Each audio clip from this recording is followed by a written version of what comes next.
So we got an 8120 tractor we're working on today with an 840 loader, and this bucket cylinder here is leaking when the customer is using it.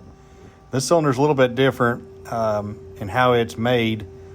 It's got two guides in it, and it was leaking out of the vent right there. There is a shaft on both sides of the piston in the side there. So we'll pull it apart and I'll show you how it works exactly. So the one way I like to take the nut off the end here is using an air hammer. Sometimes the guide will want to spin with the nut, so I always just use an air hammer with like a chisel on there. You just got to be careful you don't damage the nut there, and just vibrate it loose and it'll just spin right off there then. It'd be a little easier if I had two hands to do this instead of holding my phone in the other.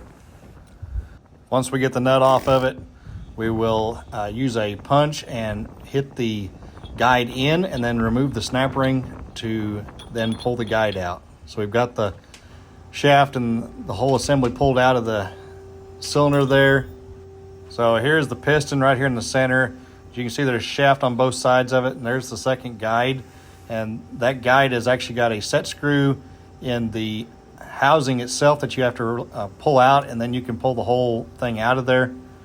But the shaft there unthreads right there at the back of the piston.